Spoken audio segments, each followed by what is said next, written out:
समस्त तारीफ समस्त गुणकीर्तन एक कथाय समस्त इबादत से रब्बेर जिनी सृष्टि जगतेर एকক सृष्टिकर्ता पालनकर्ता आहारदाता विधानदाता ओ मालिक तिनार दयाय आमरा এই মসজিদুল কুবায় তার হুকুম পালনার্থে অর্থাৎ তাকে স্মরণ করার উদ্দেশ্যে যে উপস্থিত হতে পেরেছি এর জন্য শুকরিয়া আদায় করি ভাই আলহামদুলিল্লাহ। এরপর অগণিত দরুদ অবতীর্ণ হোক শেষ নবী হযরত মুহাম্মদ মুস্তাফা সাল্লাল্লাহু আলাইহি ওয়াসাল্লামের উপর, যিনার তরিকায় ইহকালীন এবং পরকালীন জীবনে সফলতা রয়েছে। আল্লাহুম্মা সাল্লি আলাইহি ওয়া বারিক আলাইহি। প্রিয় সম্মানিত মুসল্লি ভাইরা, আমি সূরা ফুরকানের 63 নম্বর আয়াত প্রথমে তেলাওয়াত করেছি। এখানে আল্লাহ রাব্বুল ইজ্জাত বলছেন যে রহমানের বান্দা তারাই যারা নিহাতি মানে আল্লাহর জমিনে বিনম্রভাবে চলাফেরা করে। এই আয়াতের উপরে আমি আমার ক্ষুদ্র জ্ঞান গরিমা দিয়ে কোরআন এবং হাদিসের আলোকে মানুষের অর্থাৎ আল্লাহর বান্দার চারিত্রিক গুণ কী হওয়া উচিত এর উপরে সংক্ষিপ্ত আলোচনা করার চেষ্টা করব ইনশাআল্লাহ।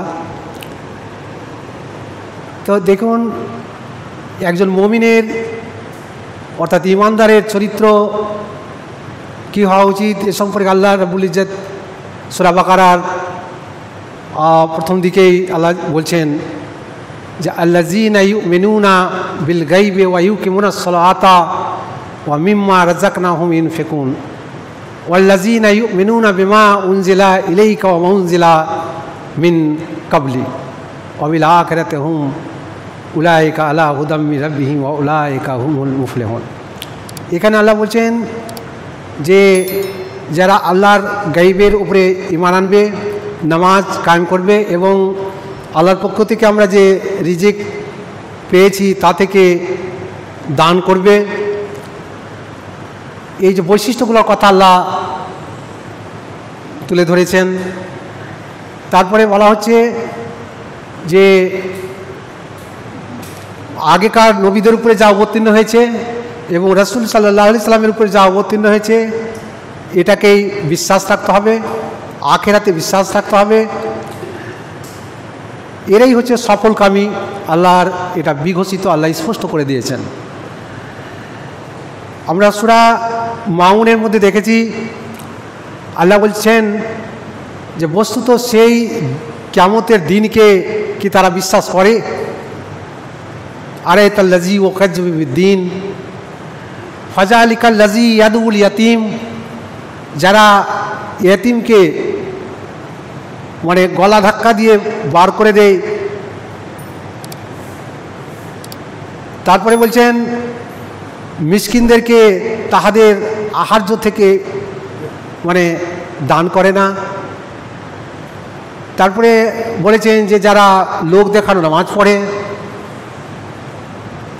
তারপর আল্লাহ রাব্বুল ইজ্জত বলছেন যারা নিজেদের কাজে এই নামাজে করে আপনার গাফিলতা দেখায়, উদাসীনতা দেখায় এবং নিজের কাজগুলোতে প্রদর্শনীয় আর গৃহস্থালিতে ব্যবহারিক যন্ত্রপাতি প্রতিবেশীকে দেয় না। তাহলে এই সূরা মাউনের মধ্যে আল্লাহ রাব্বুল ইজ্জত একজন ঈমানদার আল্লাহর বান্দার চরিত্র হওয়া কি, চারিত্রিক গুণ কি হওয়া দরকার এখানে সংক্ষিপ্ত আল্লাহ পাক টেনেছেন। তো এরকমভাবে কোরআনের আমরা বিভিন্ন জায়গায় বিভিন্ন চারিত্রিক গুণগুলোকে আল্লাহ তুলে ধরেছেন। তো তো এখানে আপনার আল্লাহ রাব্বুল ইজ্জাত এই সূরায়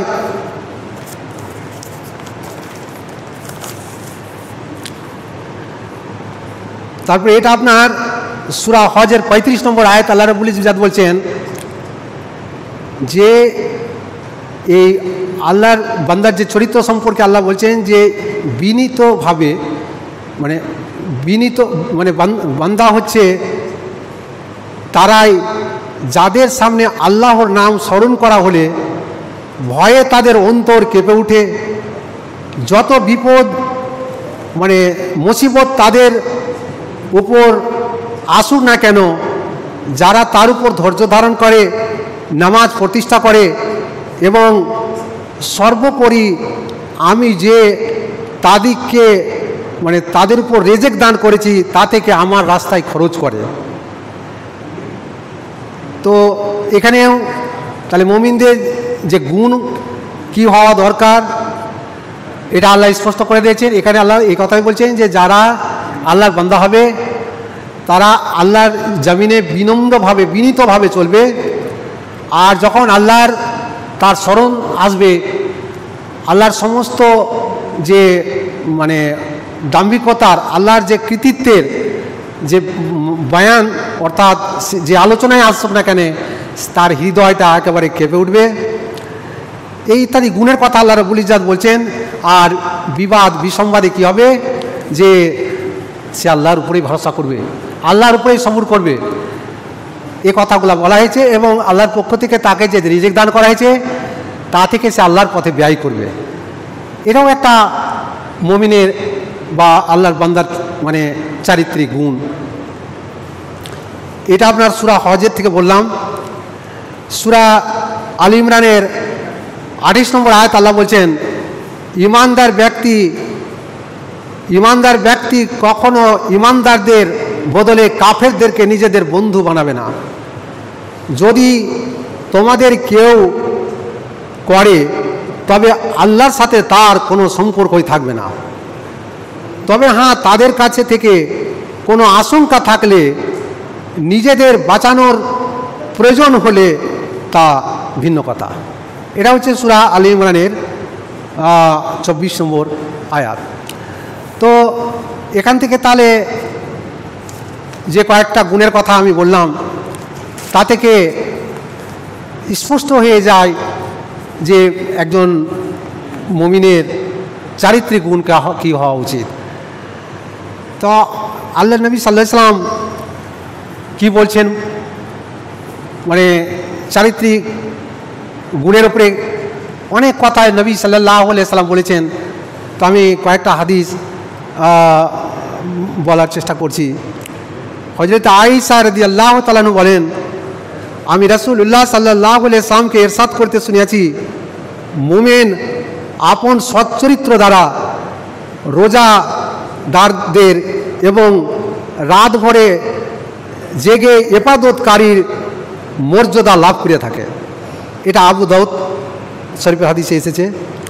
হযরত দারদা রাদিয়াল্লাহু তাআলা আনহু বর্ণিত আমি রাসূলুল্লাহ সাল্লাল্লাহু আলাইহি ওয়াসাল্লামকে বলতে শুনেছি, কিয়ামতের দিন মুমিনের পাল্লা সচ্চরিত্রের চাইতে আর কোনো কিছু বেশি ভারী হবে না। তো মানুষের এই যে সচ্চরিত্রের যে গুণাবলী সেটা সেই মিজানের পাল্লায় আপনার সবচেয়ে বেশি ভারী হবে। যেটা আপনার এই যে আমরা আমল করছি, আল্লাহর যে ইবাদত করছি বিভিন্নভাবে রোজা টোজা রেখে বা নামাজ পড়ে, তো এগুলোর চাইতেও ওই আপনার সবচেয়ে বেশি ভারী হবে এই সচ্চরিত্রের গুণাবলী। তো তাহলে সচ্চরিত্র কত মূল্যবান একজন মানুষের পক্ষে ক্ষেত্রে সম্পদ। হযরতে মালিক রহমাতুল্লাহ আলাইহি বলেন যে আমার কাছে এই হাদিস আসিয়াছে, রাসূলুল্লাহ সাল্লাল্লাহু আলাইহি ওয়াসাল্লাম ইরশাদ করেছেন, আমি উত্তম চরিত্রকে পরিপূর্ণ করার জন্যই প্রেরিত হয়েছি। তো রাসূলুল্লাহ সাল্লাল্লাহু আলাইহি ওয়াসাল্লাম এই দুনিয়াতে আগমনের মেন উদ্দেশ্য ছিল, এই হাদিস থেকে স্পষ্ট হয়ে যাচ্ছে যে মানুষের যাতে চরিত্র সুগঠিত হয়, মানে যে চারিত্রিক গুণ থাকা একজন মানুষের দরকার সেটা যাতে বিকশিত হয়, অর্থাৎ মানুষ যাতে অধিকার করতে পারে, অর্জন করে নিজের জীবন অতিবাহিত করতে পারে, সেটা সে কথাটা রাসূল সাল্লাল্লাহু আলাইহি সাল্লাম বলছেন যে পূর্ণ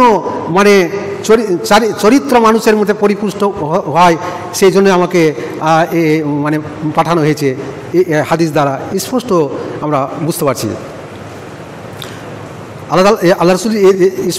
আল্লাহ রসুলের ভাষায় আমি উত্তম চরিত্রকে পরিপূর্ণ করার জন্য প্রেরিত হয়েছি। মুওয়াত্তা মালিক হযরতে জারীর রাদিয়াল্লাহু তাআলা আনহু হতে বর্ণিত, রাসূলুল্লাহ সাল্লাল্লাহু আলাইহি সাল্লাম আমার নিকট আল্লাহ রাসূল সাল্লাল্লাহু আলাইহি সাল্লাম ইরশাদ করছেন যে আমার নিকট সবচাইতে প্রিয় এবং কিয়ামতের দিন সবচাইতে নিকটে থাকবে সৎ চরিত্রবান লোকেরা। তাহলে সুবহানাল্লাহ, এবার চিন্তা করে দেখেন যে এখানে আল্লাহ রাসূল সাল্লাল্লাহু আলাইহি সাল্লাম নামাজির কথা বললেন না, রোজদারের কথা বললেন না, আপনার আর অন্য ইবাদতকারীর কথা বললেন না, একেবারে সৎ চরিত্রের কথা স্পষ্টভাবে বলে দিচ্ছেন যে সবচেয়ে কাছে। তবে অন্যান্য ইবাদতের ক্ষেত্রে রয়েছে, যেমন যারা বিধবা নারী বা ইয়েতিম মিসকিনদেরকে মানুষ করে বিয়ে শাদী ইত্যাদি কাজগুলো করবে, তাদেরকে যেমন আল্লাহ নবী সাল্লাল্লাহু আলাইহি ওয়াসাল্লাম এইভাবে আঙ্গুল থেকে দেখিয়ে দিয়েছেন যে এই দুটো আঙ্গুল যেরকম দেখছো ঠিক কিয়ামতের দিনে সেভাবে আমার কাছে থাকবে।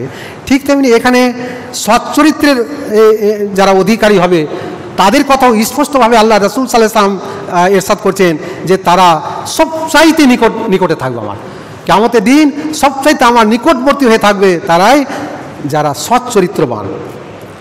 তো তাহলে সৎ চরিত্র কত মূল্যবান একজন মানুষের জন্য সম্পদ। এটা তিরমিজির হাদিস। হযরতে আব্দুল্লাহ ইবনে মাসউদ রাদিয়াল্লাহু তাআলা আনহু বর্ণিত,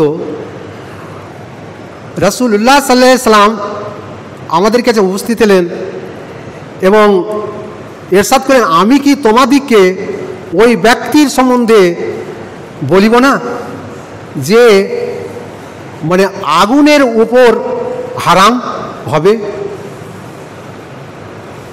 আল্লাহ রাসূল সাল্লাল্লাহু আলাইহি ওয়াসাল্লাম ইরশাদ করছেন যে আমি ওই ব্যক্তির সম্বন্ধে কি বলিব না যে আগুনের উপর হারাম হবে এবং যার উপর আগুন হারাম হবে। শোনো, আমি বলিতেছি যে মানুষের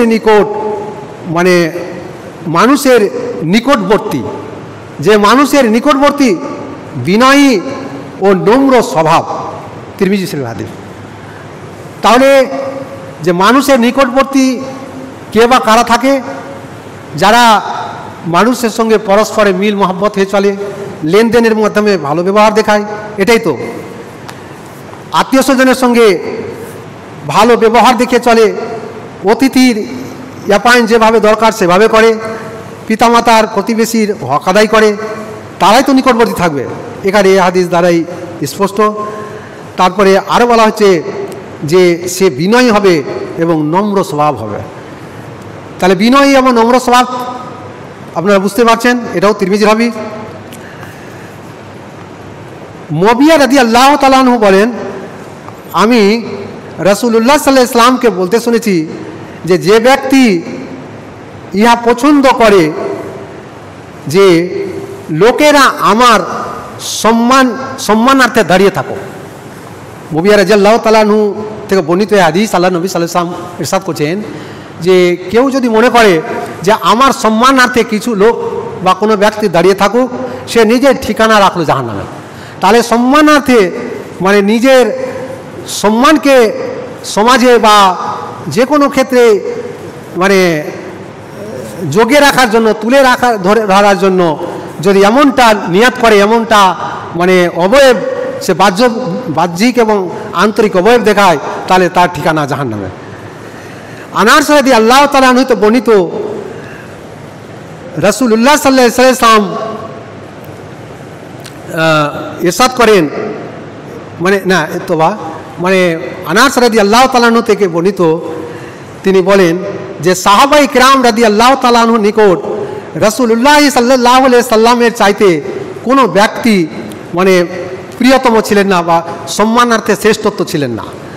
তো রাসূলুল্লাহ সাল্লাল্লাহু আলাইহি ওয়াসাল্লাম যখন আমাদের সামনে আসতেন তখন আমরা দাঁড়াতাম না, কেননা তিনি রাগান্বিত হতেন এবং মুখমণ্ডল লাল করে দিতেন এবং তিনি ইরশাদ করতেন যে তোমরা ওই কি বলে ইহুদি নাসারাদের ন্যায় সম্মানার্থে দাঁড়াবে না। তাহলে এই হাদিস মানে চিন্তা করে দেখেন যে সম্মানার্থে আমরা দাঁড়াতে, কাউকে সম্মানার্থে দাঁড়ানোটা আমাদের মানে রাসূলের এটা বিরুদ্ধচারণ, এটা দাঁড়ানো মোটেই যাবে না। কিন্তু আজকে আমরা যেটা দেখতে পাচ্ছি যে কত রকমের মানে এই হাদিসকে পদদলিত করা আমরা কীরকম আচরণ দেখাচ্ছি, যে আজকে মানে একজনকে আনার জন্য 20টা 25টা 50টা মোটর সাইকেল নিয়ে কী আস্ফালন দেখানো হচ্ছে। এটার সাথে সাথে আবার এও দেখা যায় যে সম্মানার্থে এমনভাবে আচরণ দেখানো যায় যে রাসূলের কতটা মানে কথাটা কতটা লঙ্ঘিত হচ্ছে, এটাও আপনারা স্পষ্টভাবে বুঝতে পারছেন। যেখানে রাসূলুল্লাহ সাল্লাল্লাহু আলাইহি ওয়াসাল্লামের সামনে সাহাবীরা দাঁড়ায়নি, আল্লাহ রাসূলের নিষেধ রয়েছে যে খবরদার তোমরা সম্মানার্থে দাঁড়াবে না, কিন্তু আজকে আফসোস যে আমরা কোন জায়গায় গেছি। এরকম করে যদি আমরা দেখি তাহলে অনেক কিছু ভিড় জমাবে যে এইভাবে ইসলাম থেকে অনেক কিছু থেকে যে দূরে সরে যাচ্ছি। তো যাই হোক, আমি সেদিকে যাচ্ছি না। এই যে আয়াত, আমি একজন মুমিনের চরিত্র কী হওয়া দরকার সেটাকে সামনে রেখে আরও একটা দুটো হাদিস বলবো, তারপরে দ্বিতীয় আয়াত উপরে কিছু বলার চেষ্টা করবো ইনশাল্লাহ। হযরতে আবু হুরায়রা রাদিয়াল্লাহু তাআলা আনহু বর্ণনা করেন, রাসূলুল্লাহ সাল্লাল্লাহু আলাইহি সাল্লাম বলেন যে হযরতে মুসা ইবনে মরিয়ম আলাইহিস সালাম আল্লাহকে জিজ্ঞাসা করেন, হে আমার রব, আপনার নিকট আপনার বান্দাদের মধ্যে সবচেয়ে ইজ্জতওয়ালা কে? মানে মরিয়ম মানে ইবনে মুসা আলাইহিস সালাম, মুসা ইবনে মরিয়ম বলছে একে মানে আল্লাহ তাআলাকে জিজ্ঞাসা করেছিলেন যে আপনার বান্দাদের মধ্যে আপনার নিকট সবচেয়ে মর্যাদা সম্পন্ন ব্যক্তিকে। তো আল্লাহ বলছেন, এই যে ওই আল্লাহর পক্ষ থেকে যেটা বলা হয়েছে, রাসূল সাল্লাল্লাহু আলাইহি ওয়াসাল্লাম ইরশাদ করছেন যে হবে সবচেয়ে ইজ্জতওয়ালাকে, তখন উত্তরে মানে আল্লাহ রাসূল সাল্লাল্লাহু আলাইহি ওয়াসাল্লাম ইরশাদ করছেন যে প্রতিশোধ নেওয়ার ক্ষমতা সত্ত্বেও যে ক্ষমা করে দেয়, প্রতিশোধ নেওয়ার ক্ষমতা থাকা সত্ত্বেও যে ক্ষমা করে দেয়। তাহলে মানে এটা একটা কত বড় গুণ, যে তার সমস্ত ক্ষমতা আছে, তার বাহুবল আছে, লোকবল আছে, তার অর্থনৈতিক দিক থাকা সত্ত্বেও তার উপরে যে জুলুম অত্যাচার করা হচ্ছে, অথচ সে ক্ষমা করে দিল যে যা অন্যায় করলো আল্লাহ তোমার হস্তে আমি ক্ষমা করে দিলাম। তো এটা কেন করবে? সেটা আখিরাতে বদলা নেওয়ার জন্য, এটাই হচ্ছে উদ্দেশ্য। হযরত আব্দুল্লাহ ইবনে ওমর রাদিয়াল্লাহু তাআলা বর্ণিত আছে, এক ব্যক্তি রাসূলুল্লাহ সাল্লাল্লাহু আলাইহি সাল্লামকে জিজ্ঞাসা করেন যে আমি আমার গোলামকে কতবার ক্ষমা করব? তো আল্লাহ নবী সাল্লাল্লাহু আলাইহি ওয়াসাল্লাম চুপ থাকলেন এবং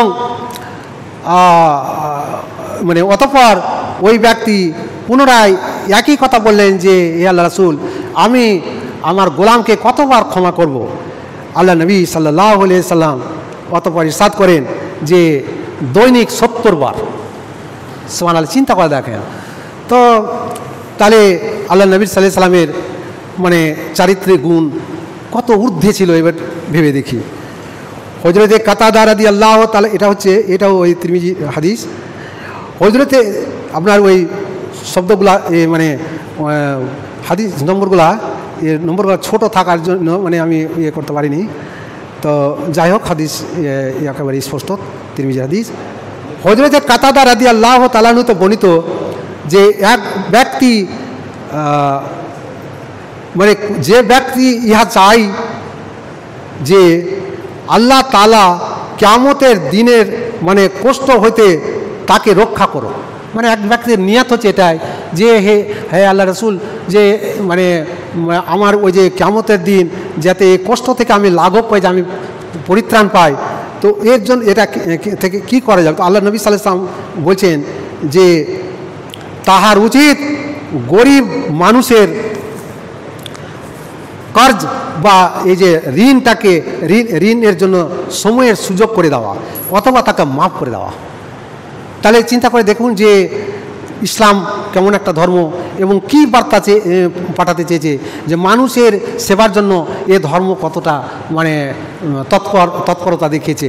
যে কোনো মানুষ যদি কিয়ামতের দিন তার ওই কঠিন আযাব থেকে রক্ষা পাওয়ার যদি নিয়াত করে, তাহলে এই যে গরিব মানুষের যে তার কাছে ঋণ আছে বা কার্জ আছে, সেটা সে মানে পরিশোধের জন্য একটা সুযোগ সময় দিতে পারে, আর না হলে সে মাফ করে দিতে পারে।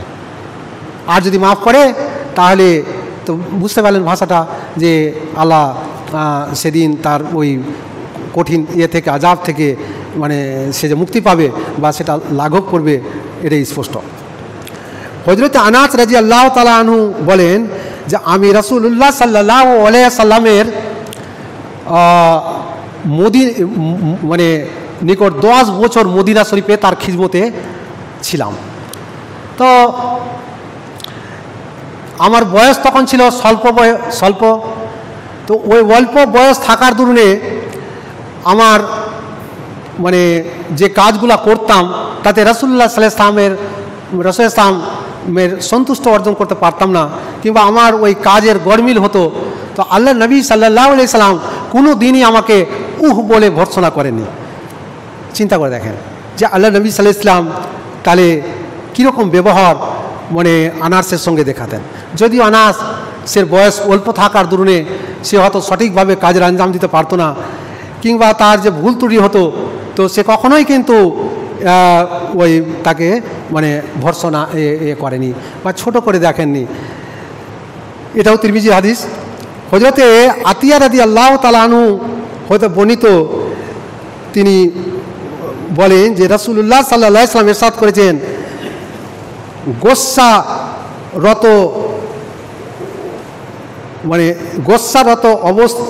হচ্ছে শয়তানের আসর। এটা আল্লাহ নবী সাল্লাল্লাহু আলাইহি ওয়াসাল্লাম ইরশাদ করছেন যে গোস্সা হচ্ছে শয়তানের আসর হইতে, মানে গোস্সা হচ্ছে মানে শয়তানের আসর হইতে আসে। আর শয়তান সৃষ্টি হয়েছে আগুন থেকে, আর আগুন নিভানো মানে হয় পানি দ্বারা। তো তোমাদের মধ্যে যখন গোস্সা আসবে তখন তোমরা মানে তোমাদের উচিত যে পানি দ্বারা উজু করে নেওয়া। চিন্তা করে দেখেন যে এভাবে সে কোনো হাদিসে এসে যে তাকে চুপ করে থাকা, কিংবা অন্য আরেকটা হাদিসে এসে যে তাকে বসে পড়া, এভাবে হাদিসগুলোতে এসে। তাহলে গোস্সা থেকে বাঁচার জন্য আল্লাহ নবী সাল্লাল্লাহু আলাইহি ওয়াসাল্লাম কী পথ দেখিয়েছে দেখো।